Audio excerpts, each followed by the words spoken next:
8 skyrius. Atstovavimas gyvenamųjų vietovių bendruomenėms. 38 straipsnis.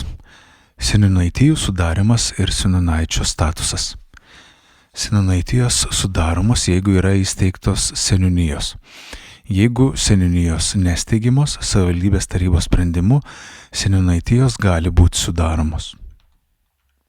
Seniūnaitijos sudaromos iš gyvenamųjų vietovių ar jų dalių, vienos ar kelių bendras ribas turinčių gyvenamųjų vietovių, vienos ar kelių bendras ribas turinčių gyvenamosios vietovės dalių. Sudarant seniūnaitijos gyventojų susietų kaiminystės ryšiais ir poreikiais skaičius paprastai turi būti nedidesnis kaip 500 gyventojų.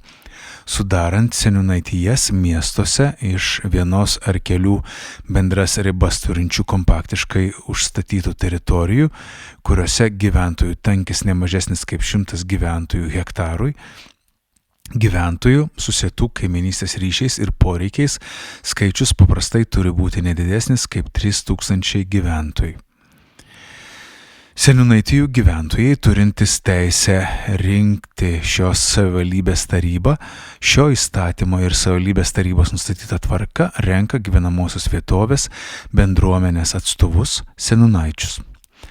Seniūnaitis renkamas 4 metams, bet ne ilgiau negu iki išrinktus savivaldybės taryba surengtose seniūnaičių rinkimuose bus išrinktas seniūnaitis, išskyrus šio straipsnio 17 dalyje nustatytą atvejį. Seniūnaitis dirba visuomeniniais pagrindais. Seniūnaičių rinkimai organizuojami ne vėliau kaip per 6 mėnesius nuo tos dienos, kai į pirmąjį savivaldybės tarybos posėdį susirenka ir prisiekia išrinktos savivaldybės tarybos nariai. Seniūnaičių rinkimų datą skelbia meras arba mero pavedimu seniūnas. Jeigu seniūnijos neįsteigtos, seniūnaičių rinkimų datą skelbia meras arba mero pavedimu paskirtas valstybės tarnautojas. Seniūnaičių rinkimų data skelbiama ne vėliau kaip likus 15 dienų iki rinkimų dienos. Seniūnaičių rinkimų data, rinkimų būdas ir kita aktuali informacija apie seniūnaičių rinkimus skelbiama savivaldybės interneto svetainėje, viešai savivaldybės ir seniūnijos patalpose, skelbimų lentose, tai yra ten, kur jos oficialiai įrengtos, ir vietinės ar regioninės visuomenės informavimo priemonėse. Kandidatus į seniūnaičius gali siūlyti tik tos seniūnaitijos, kurie renkamas seniūnaitis gyventojai, bendruomeninės organizacijos. Kandidatu į seniūnaičius gali būti seniūnaitijos gyventojas, turintis teisę rinkti šios savivaldybės tarybą ir deklaravęs gyvenamąją vietą toje seniūnaitijoje, kurioje jo kandidatūra siūloma į seniūnaičius. Seniūnaičiu negali būti renkamas asmuo, kuris įstatymą nustatyta tvarka pripažintas kaltu dėl sunkaus ar labai sunkaus nusikaltimo padarimo ir turi neišnykusi ar nepanaikintą teistumą, yra įstatymų nustatyta tvarka uždraustos organizacijos narys. Seniūnaičiu negali būti renkamas tos savivaldybės tarybos narys, savivaldybės administracijos direktorius, vicemeras, savivaldybės kontrolės ir audito tarnybos valstybės tarnautojas ar darbuotojas, dirbantis pagal darbo sutartį, savivaldybės administracijos valstybės tarnautojas ar darbuotojas, dirbantis pagal darbo sutartį. Seniūnaičiu negali būti renkamas asmuo, kuris teismo pripažintas neveiksniu tam tikroje srityje. Seniūnaičiai renkami savivaldybės tarybos nustatyta tvarka organizuojant gyventojų susirinkimą arba gyventojams balsuojant raštu ar elektroninių ryšių priemonėmis savivaldybės interneto svetainėje. Išrinktų seniūnaičių laikomas daugiausia balsų gavęs kandidatas. Seniūnaičių rinkimai laikomi įvykusiais, jeigu rinkimuose dalyvauja ne mažiau kaip 5 procentai seniūnaitijos gyventojų, turinčių teisę rinkti seniūnaitį. Neįvykus rinkimams pakartotiniai rinkimai organizuojami ne vėliau kaip po 2 mėnesių.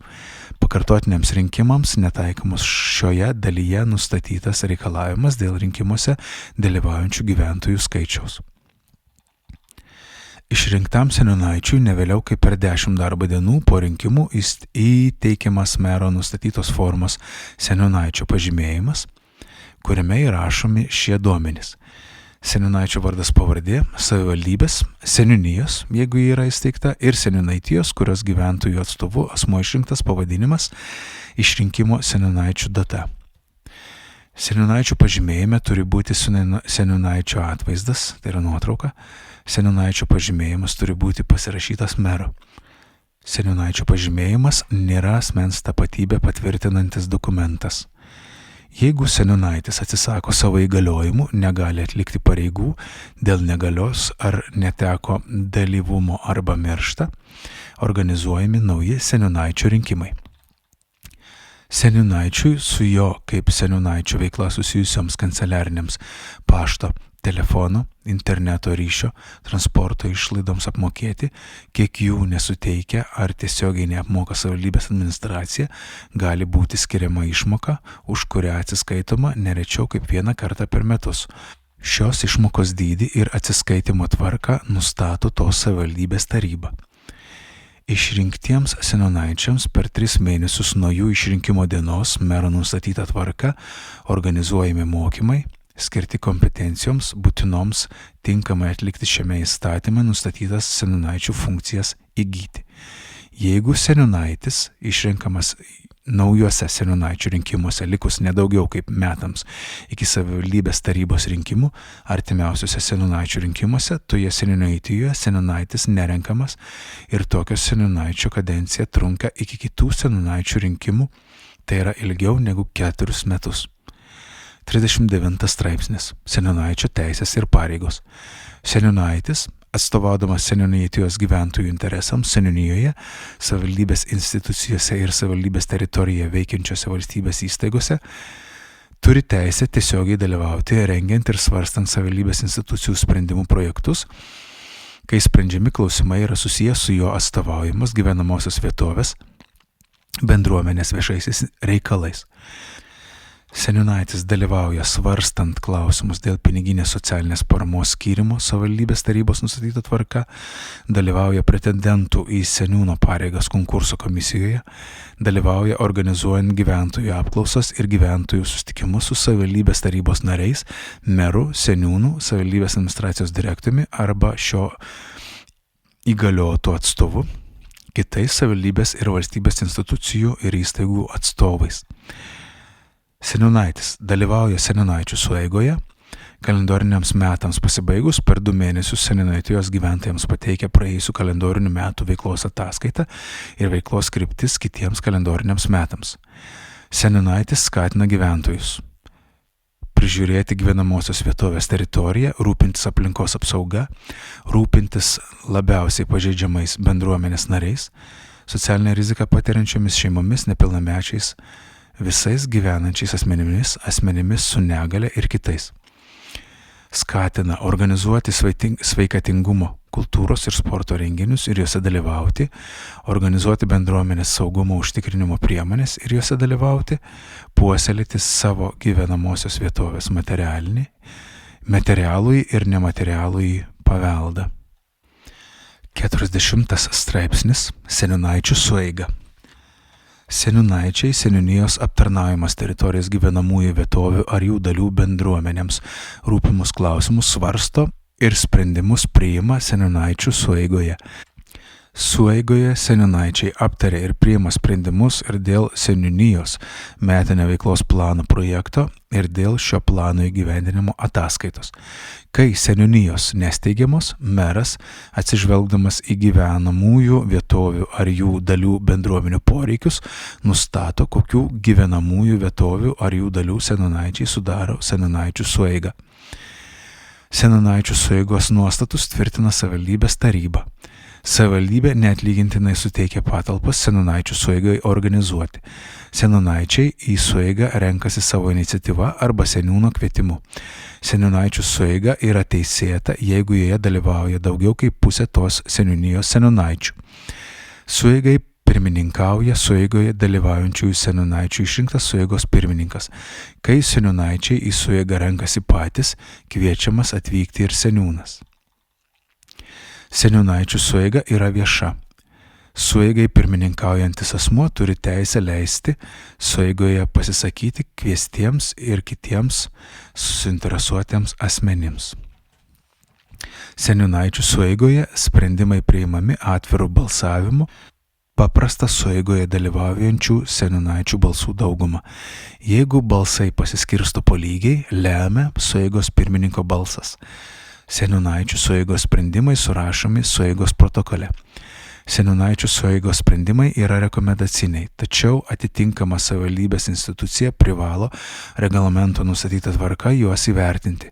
Jeigu seniūnaičių sueigos sprendimų vertinimas yra savivaldybės tarybos kompetencija, jie vertinami ir sprendimas priimamas artimiausiame tarybos posėdyje.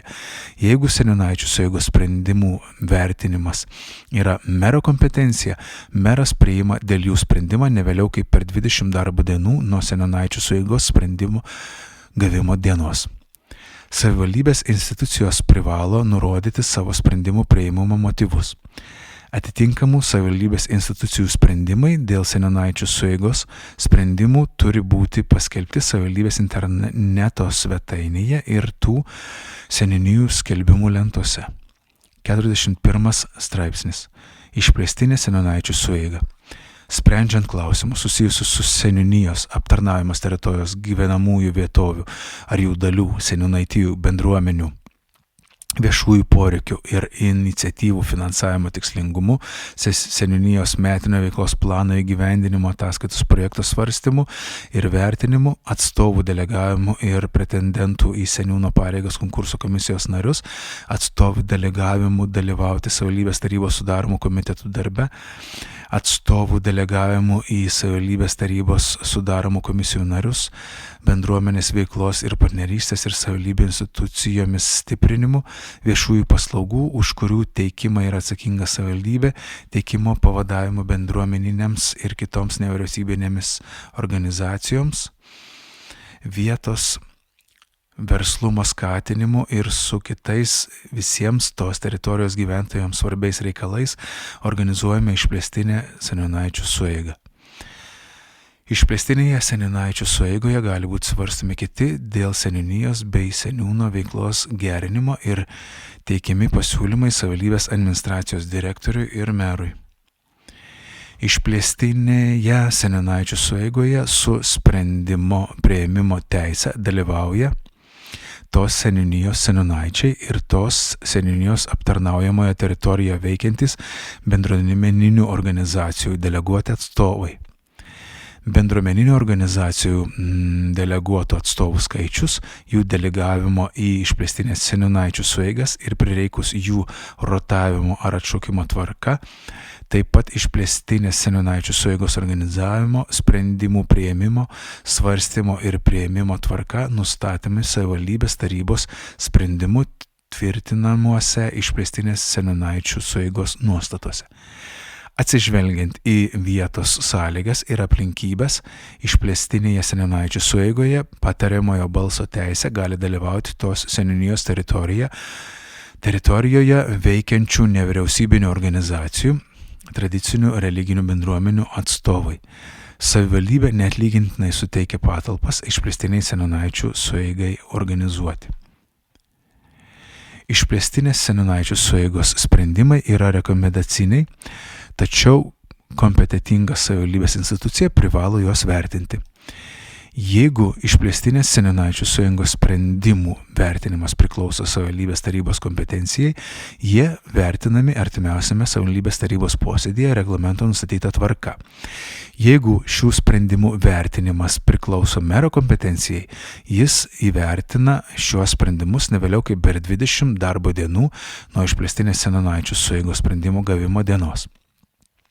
Savivaldybės institucijos, laikydamasi šio įstatymo 43 straipsnyje nustatytų reikalavimų, privalo paskelbti savo vertinimus dėl išplėstinės seniūnaičių sueigos sprendimų, nurodydamos vertinimų motyvus ir numatomus veiksmus, jeigu tokių veiksmų bus imtasi.